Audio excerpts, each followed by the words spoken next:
New York City, October 16, 1969. All eyes and ears were tuned to Shea Stadium, where even the most ardent fans were amazed. The Miracle Mets upset the Baltimore Orioles in 5 games to become champions of the world.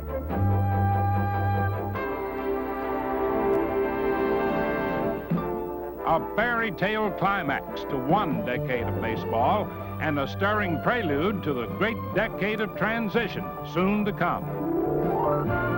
October 17, 1979.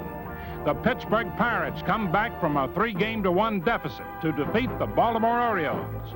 Pittsburgh's triumph sets the stage for a new era while providing a dramatic conclusion to one of baseball's most historic decades, a decade of transition. Major League Baseball Productions presents Baseball in the 70s. 1969, remembered as the year in which man paraded on the moon and the New York Mets defied gravity to win the World Series. That same season, Major League Baseball also took one giant step toward a new decade by introducing divisional play. In the National League, the Eastern Division champion Mets took on the Western Division Atlanta Braves and thrilled record crowds by winning 3 straight in the championship series. Throughout the following decade, the championship series proved highly successful, often more dramatic than even the World Series. Like Kansas City in the American League, the Philadelphia Phillies found the pressure excruciating, losing pennants 3 years in a row, twice to the Los Angeles Dodgers. Without a doubt, divisional play brought added excitement to a sport growing by leaps and bounds in a decade of transition. In the 1960s, the expansion Houston Astros had built a ballpark designed for the future, the Astrodome, complete with air conditioning and flashy electronic scoreboards. The 1970s brought more expansion, more scoreboards, and more baseball to fans everywhere.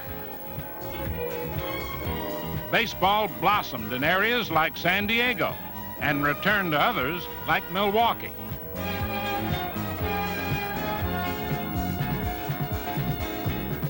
Teams, young and old, broke new grounds, building new homes for a grand old game. The 70s saw new ballparks built in Cincinnati, Philadelphia, Pittsburgh, and Kansas City. And new parks meant new fans for the future.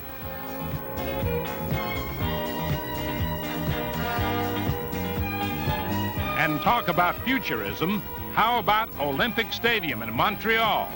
Expansion came again to Canada in 1977, where opening day at Exhibition Stadium in Toronto found the Blue Jays playing their first game ever in a spring snowstorm.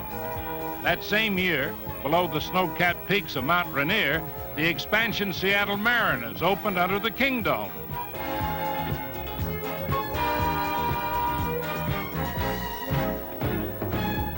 Visiting players had to adjust to the Kingdome's quirks, just as they might to a Fenway Park or a Wrigley Field.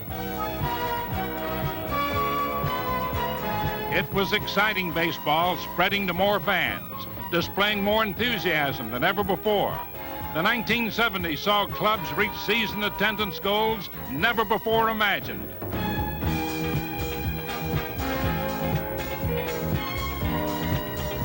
Three million hometown fans watched the Dodgers in '78, an average turnout of almost 42,000.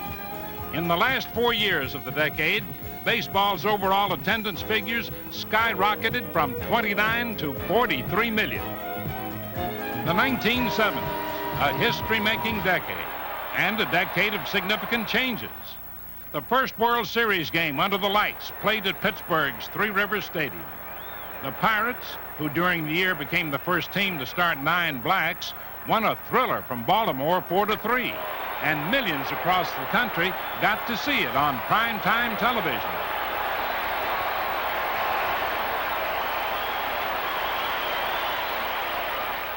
4 years later, under a full moon at Fenway Park, the whole country stayed up past midnight to see possibly the most exciting World Series game ever played.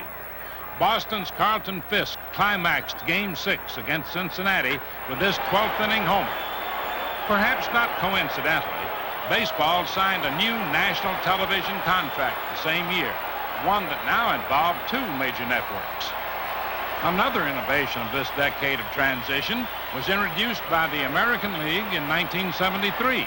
The Yankees' Ron Blomberg became the first designated hitter. Others included Orlando Cepeda of the Red Sox, Tommy Davis of the Orioles, and Tony Oliva of the Twins.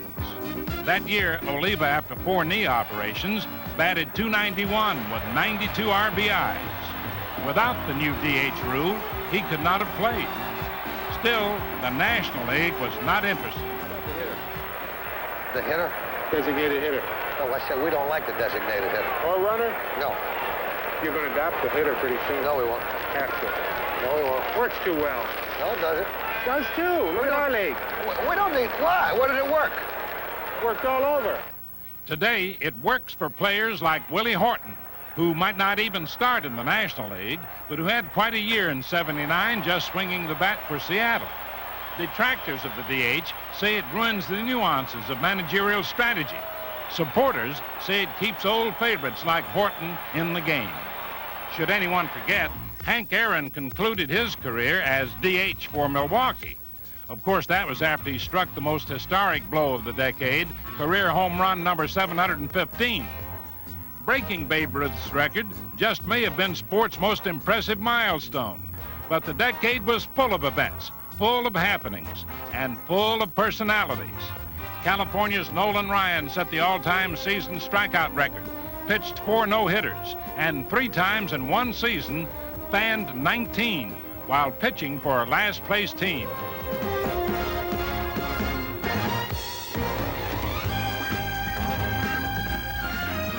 Roberto Clemente put on a World Series tour de force for Pittsburgh in 1971 and then went on to collect his 3,000th hit, the last hit of his career, before his fatal plane crash on a mercy mission to Nicaragua. And then there's the ageless Father Time. Gaylord Perry was traded 4 times, but won 15 straight in '74, and in '78 became the first player to win Cy Young awards in both the American and National Leagues, the latter coming at the age of 40. Cardinals speedster Lou Brock stole a record 118 bases in 1974 at age 35, then broke Ty Cobb's career mark before retiring in '79 with over 3,000 hits. Then there was the year of the Bird.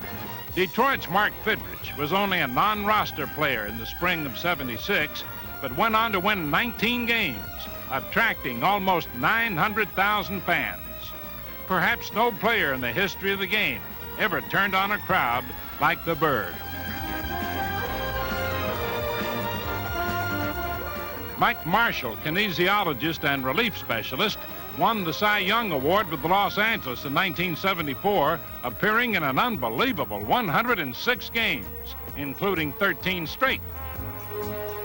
Baltimore's Brooks Robinson opened the decade with what may be the most dazzling one-man show in World Series history. The Houdini of the hot corner gave new meaning to the word defense. Pete Rose continued to excite fans throughout the '70s with his blood and guts style of play. And believe it or not, in one decade, Charlie Hustle had over 2,000 base hits. And finally, who can forget Reggie Jackson in the '77 World Series against the Dodgers? In one game, 3 swings, 3 home runs, and a record 5 for the series. Suddenly, the New York Yankees were world champs, just like the old days. In a decade of transition, these are only a few of many players who helped spur a new enthusiasm for the game of baseball.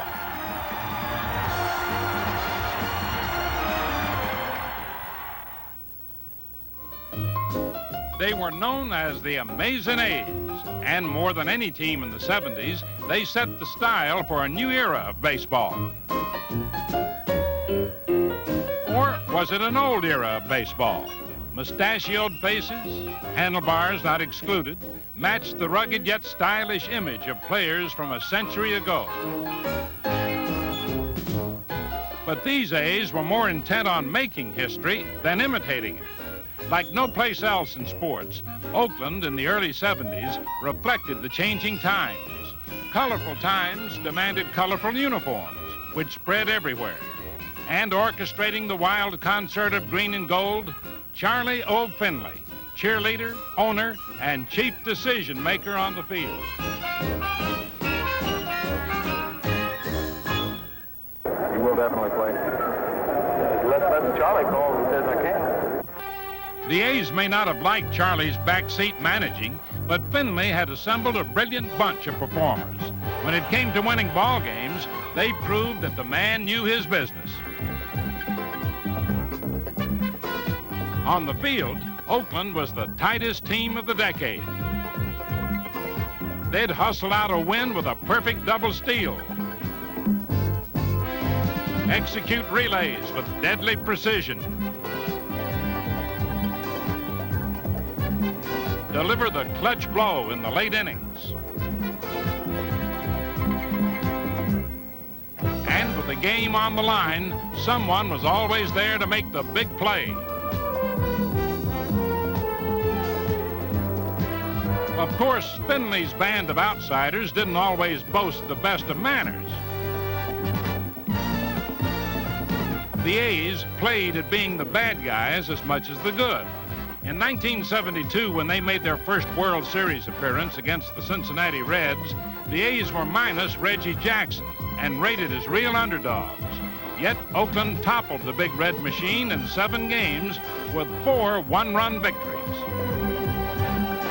Little did the baseball world know that Charlie Finley, Dick Williams, and company were on their way to becoming one of baseball history's greatest teams. In 1973, after trailing the Mets 3-2, the A's stormed back to win again. And with Raleigh Fingers earning a win and 2 saves in '74, the A's took Los Angeles in 5 games, 3 straight world titles, and yet Oakland only seemed to get better.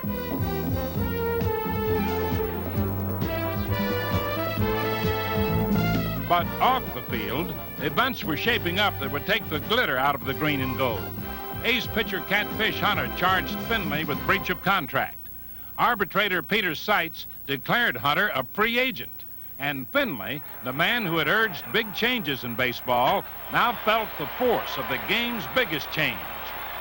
In '75, Oakland lost to Boston in the championship series, and soon the once brilliant A's would be completely devastated. Reggie Jackson, too expensive in the light of free agency, was soon shipped to Baltimore. One by one, other key players followed. Joe Rudy, always so valuable in the clutch, went on to find new fortunes in Anaheim. Ace reliever Raleigh Fingers, who averaged 20 saves over 6 straight seasons, took the free agent route to San Diego.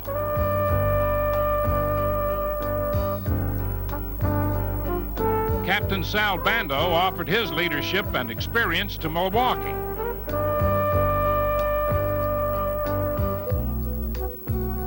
Shortstop Bert Campaneris, who led the league in steals 6 times with the A's, sold his services to Texas. And catcher Gene Tennis, the unlikely hero of Oakland's '72 upset over Cincinnati, joined Fingers at a hefty price tag in San Diego. And finally, Vida Blue, MVP and Cy Young winner in '71, became the last to leave after attempts by Finley to sell him to New York and Cincinnati were aborted by baseball's commissioner. Within 4 years, the glory of Oakland became a distant memory. Stocked with unproven youngsters, the club lost all sense of direction and its plunge to the cellar. The future? Well, Finley's resurfaced, and with him, a new manager. As how far we're going to go, we don't know. But I know one thing, Billy Martin and Charlie Finley will give it hell to go as far as we can. The volatile Billy Martin is back in Oakland where he grew up. The A's are his 5th team and one that should give Billy the Kid quite a challenge in the 80s. Catfish Hunter had much to do with making the A's world champions and also much to do with making the 1970s the decade of transition. Signing with the Yankees for over $3 million in late '74 put a whole new price tag on the individual star. Earlier in 1970, Curt Flood of the Cardinals had tried to test baseball's reserve clause by refusing to accept his trade to Philadelphia. The case went to court. 2 years later, the Supreme Court, citing precedents in previous cases, upheld the reserve clause. Nevertheless, the 70s saw players make unprecedented gains. Ron Santo of the Cubs in 1973 became the first player to invoke the new 10-5 rule when he refused a trade to the Angels. He later accepted a trade to the White Sox. Then in 1975, Dave McNally played without a new contract, and so did Andy Messersmith of the Dodgers. Both tested the reserve clause, and arbitrator Peter Seitz declared them free agents, free to sell their services to the teams of their choice. Suddenly, it was a whole new ballgame for the players, for the fans, and for management. At the conclusion of the '76 season, baseball held its first re-entry draft for free agents, the result of which saw salaries soar. Many thought the players were asking for the moon, but more often than not, they got what they asked for, and then some. The following figures, taken from published reports, represent the yearly salaries before and after free agency.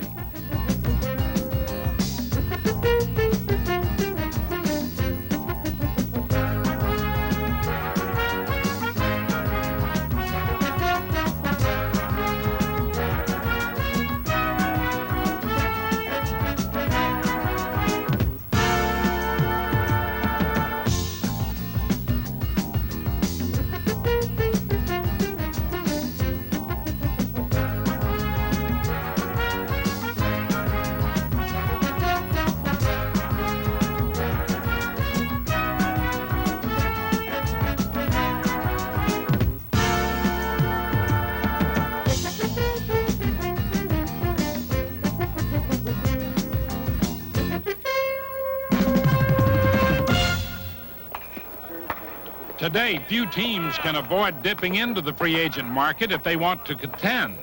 Yet, even those teams who profited most worry where it's all headed. I feel that it's necessary on the part of baseball at this point to really reassess our priorities. We've gone through, going into the 80s, we've been through a successful period, but a period that has seen costs skyrocket. And as everybody knows, baseball is still the best buy in professional sports, and I want to keep it that way. So in order to do that, I think we have to have some semblance of reasonableness in here, and that ownership must regain a position where they can maintain the prices for the fans and at the same time be fair to the players. With management fighting to keep ticket prices down and players looking to maximize their value, baseball entered the new decade with a strike threatening to delay the start of the season. As spring training drew to a close, the players then decided to boycott the last week of exhibition games, but start the 1980 season as scheduled while continuing negotiations with management until May 22nd. The principal point of contention is club compensation for loss of a free agent. Under the recently expired basic player agreement, a team that loses a free agent receives only a high school or college player from the amateur draft in return. The owners feel that this form of compensation is not appropriate in all cases. Management representative Ray Grebe explains the owner's position.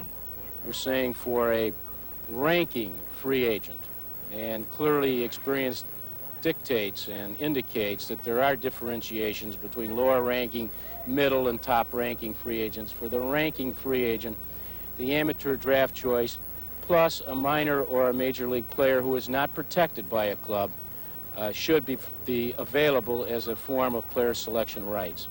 The owners point to the Pete Rose case to support their proposal. In 1978, Rose played out his contract with Cincinnati and signed with the Philadelphia Phillies. In return, the Reds were awarded a #1 draft choice and signed an 18-year-old high school player.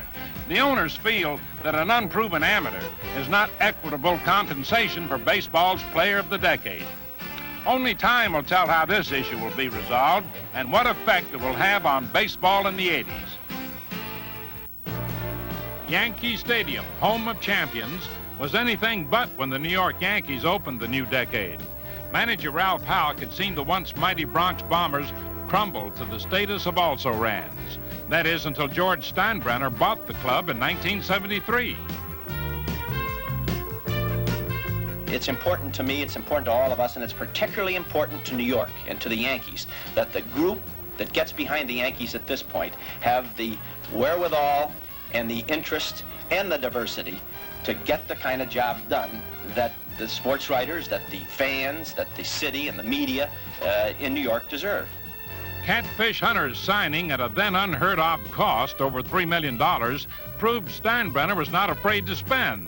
Hiring Billy Martin in '75 proved he was not afraid of controversy. Pride, desire, will to win, self-sacrifice. These are a lot of little things, but you put them all together and it spells a winner. Restoring Yankee tradition also meant restoring Yankee Stadium. In '76, the renovation was complete. Beautiful looking ball. Beautiful ballpark. Great, great. Now all we need is a winning team. Well, the Yankees got that winning team in the East, but George Brett and the Kansas City Royals won in the West. So it was showdown time in the championship series. In the 8th inning of the 5th game, Brett's 3-run homer tied it. But Chris Chambliss in the bottom of the 9th supplied the final pennant-winning drama.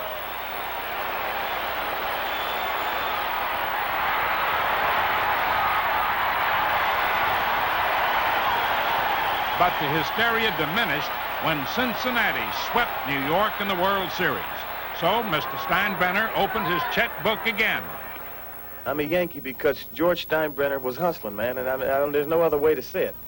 And he expressed to me a man-on-man relationship, and I feel like I'm a friend of his. I'm a ball player, and I got to do a job here. But in '77, Billy Martin at times thought Reggie wasn't doing the job. The Yankee skipper also had other problems, and a storm threatened to wreck New York's pennant ship. Billy has had his problems in 3 different places. For 9 innings, you won't find a finer manager in baseball. What I've tried to impress upon him in Detroit last week was that if you can put the other qualities with the qualities you have, you'll be one of the greatest managers of all time. And I'm going to insist that he does. George, Billy, and Reggie made plenty of headlines. But in the end, it was winning that headlined the news. Jackson, with 19 game-winning RBIs, enforced his reputation as a pressure player. And a long, arduous struggle with Boston concluded with the Yankees finally winning the American League East by 2.5 games. The battle with Kansas City in the championship series was even tougher. Sparky Lyle, New York Cy Young reliever, bailed out a struggling pitching staff in the last 2 games. In the final game, the Yankees came from behind to rally in the top of the 9th. It was a series in which the Royals held the better cards, only to lose to Yankee professionalism under extreme pressure.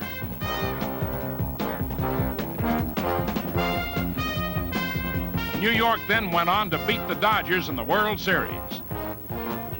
The next year, free agent Goose Gossage joined the club, and the Yankees looked invincible, especially when Ron Guidry was on the mound. Louisiana Lightning got off to a fast start, en route to one of the greatest pitching seasons of all time.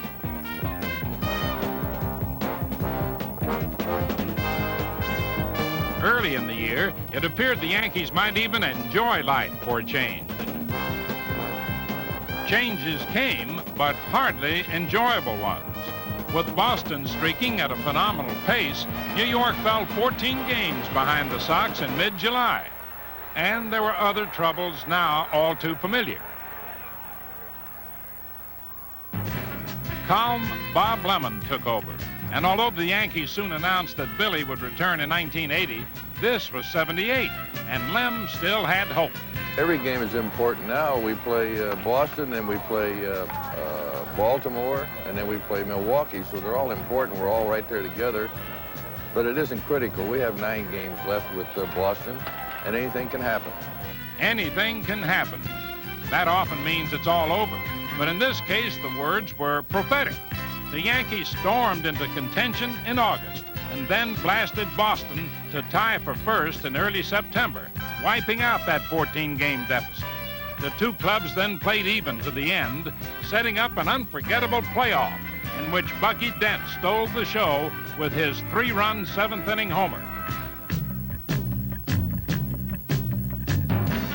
The Yankees won the Heartstopper and the most difficult pennant of their incredible history. Greg Nettles then keyed another comeback in the World Series. With the Dodgers up 2-0, Nettles made 3 run-saving plays in the 3rd game, and New York won 4 in a row. Where to go after that? Why, straight back to the free agent market, where the Yankees signed pitchers Tommy John and Louis Tiant. It's a type of team where you don't need to have a great year out of everybody to win. Some teams need to have everybody have a super year to win, and we can just, you could have a couple guys have off years and we still have enough talent to win. Greg Nettles should have known it's not that simple. Gossage got hurt, and the Yankees fell behind. This time, Bob Lemon was replaced by Billy Martin. 79 held no miracles, but rather tragedy. A void was left behind home plate, which couldn't be filled. Thurman Munson's death in a plane crash made the final year of the decade a sad one indeed at Yankee Stadium.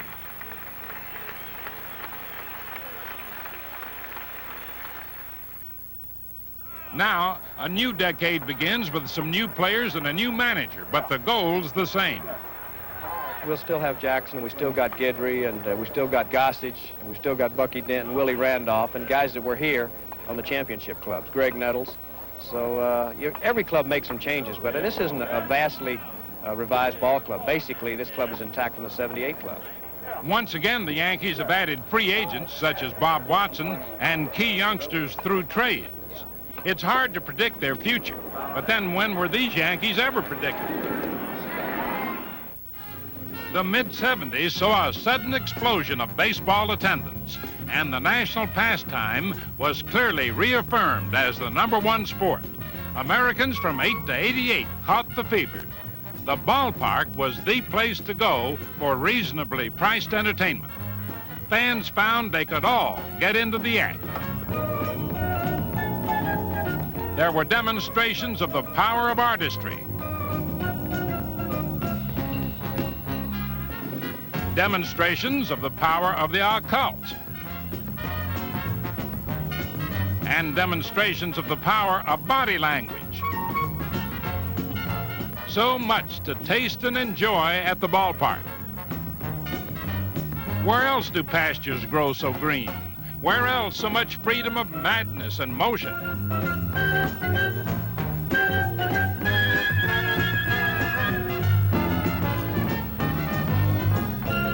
In 1976, Comiskey Park catered to the fans like never before.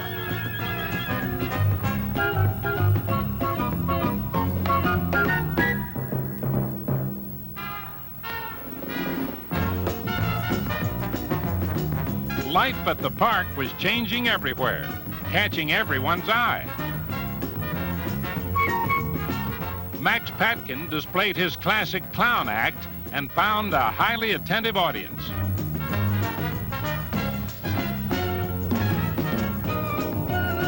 A new breed of mad creatures was quickly hatched, and in the case of the notorious San Diego Chicken, rehatched when forced to don a new birthday suit.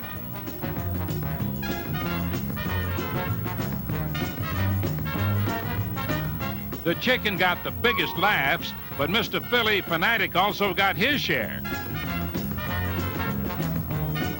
In the late 70s, new contenders joined the race for laughs.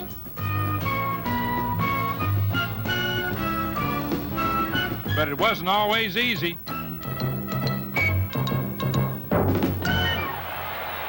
Lest we forget, some of the biggest laughs came not at the hands of the jesters, but the players themselves, many of whom saw no reason to be excluded from the field of fun.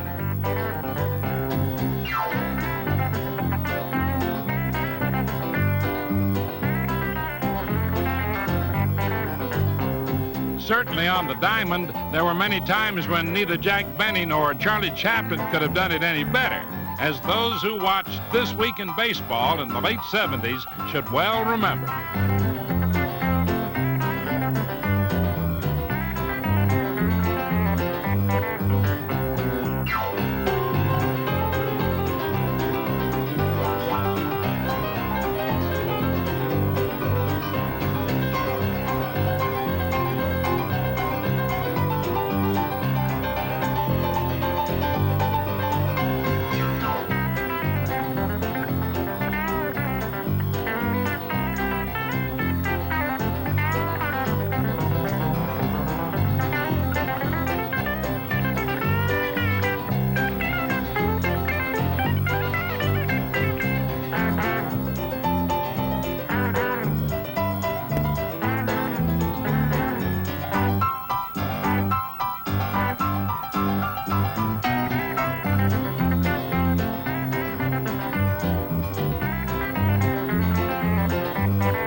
They were baseball's first professional team, and as such, in 1869, the Cincinnati Red Stockings were baseball's only undefeated team. From that point on, baseball had a home in Cincinnati. A century later, the Reds were hailed as the team to watch in the 1970s. The entire Cincinnati organization was optimistic as it made plans for the new domain of the Big Red Machine. Old Crosley Field became a flea market for souvenirs of the past. In mid-season 1970, the switch was made. Riverfront Stadium became Cincinnati's Acropolis for the future. That same year, the All-Star ballot was returned to the fan, and the All-Star game was played at Riverfront. Pete Rose crashed the party in the bottom of the 12th to score the winning run for the National League.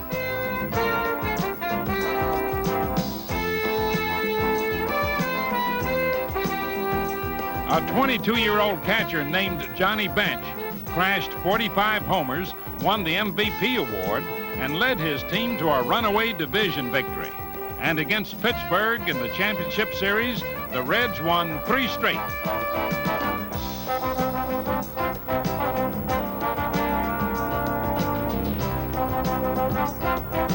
Riverfront Stadium was now ready to host its first World Series. But the Baltimore Orioles brought back a familiar face, Frank Robinson, traded 4 years before from Cincinnati. Frank Robinson combined with Brooks Robinson to demolish Cincinnati pitching in 5 games.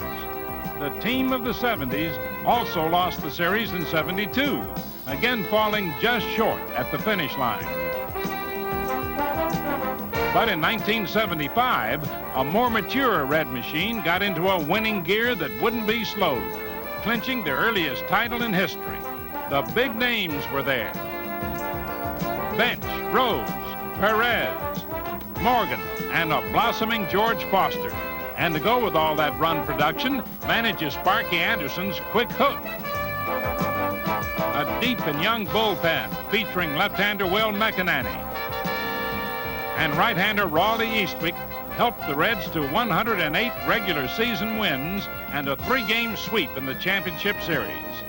If ever the Reds were ready for a world championship, it was now, and the fans really got their money's worth. Cincinnati fought through 7 hard games with Boston in the most exciting fall classic of the decade. The 75 series may have done more to promote new interest in baseball than anything else. When Will McEnany delivered the final pitch to Carl Yastrzemski, the Reds had at last won their first World Series in 35 years. A year later at Yankee Stadium, the Reds were back in the series, and Johnny Bench back in his power groove. Get out of here! Get out of here! Boys, I got news for you. We're going to be world champions again, Sugar Bear. I got news for you. We are now going to be world champions again. With Bench making an impressive comeback from injury, Cincinnati made a clean 4-game sweep of the Yankees. Sparky Anderson thought it time for the experts to rate his club among the best of all time. Gary, that's the boy. Hey, you big cat, you. That boy. 1976 was the convincing victory Cincinnati so long desired.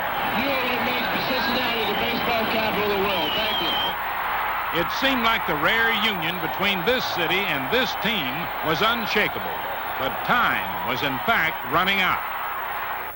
Tony Perez became the first to go, traded to Montreal.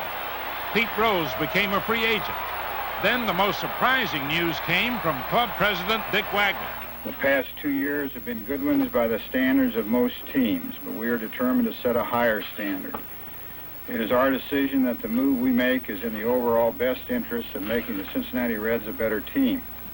We feel John McNamara offers outstanding ability and strong Major League experience. He's the man to take us in a new direction. John McNamara replaced Sparky Anderson, who had averaged 96 wins per season. And Ray Knight replaced Pete Rose at third. Neither were given much chance for success, but both surprised big. Knight hit over 300 and drove in a lot of runs. And behind a staff of promising young arms, McNamara's band of Reds won the National League West. They couldn't beat Pittsburgh for the pennant, but Cincinnati had made a transition for the 1980s. You're going to see a different type of team in the 80s compared to in the 70s. We might not possess as much power as we had in the past, but we're going to have guys hitting for more averages and stealing more bases.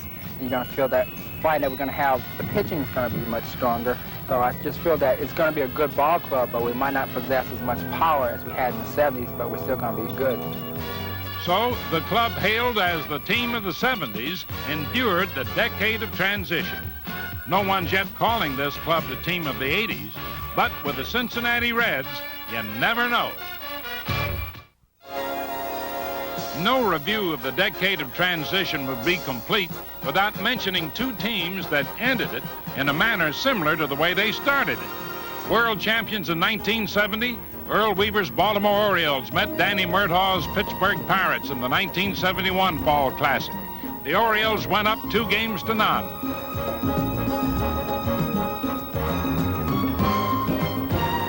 But Pittsburgh then shut them down, coming back to win in 7. In 1979, Weaver's Orioles met Chuck Tanner's Pirates, but the scenario didn't change. The Birds took a 3-1 lead in games, but again, the Bucks won in 7. In 71, the late Roberto Clemente starred, while Willie Stargell struggled. But in 79, Stargell led the way. The Pittsburgh success formula was much the same. For example, explosive hitting, the kind represented by Clemente, Stargell, and recently, Dave Parker.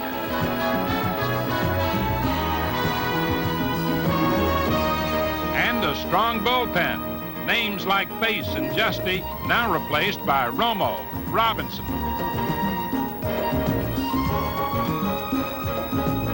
And the human scarecrow, Kent Tekulve. Perhaps most important, the Pirates have gracefully handled the problems of free agents and soaring contracts. So has Earl Weaver, but not so easily. Stars like Frank and Brooks Robinson had him winning at a record pace in the early 70s, as did pitchers like Mike Cuellar, Dave McNally, and Gentleman Jim Palmer. Baltimore had 4 20-game winners in 71 to go along with its power and tight defense. Later, in the mid-70s, age and the big money market saw many stars leave Baltimore. But in 79, young pitchers like Mike Flanagan and Scott McGregor combined with Palmer again to win with the old formula: pitching, power, and defense.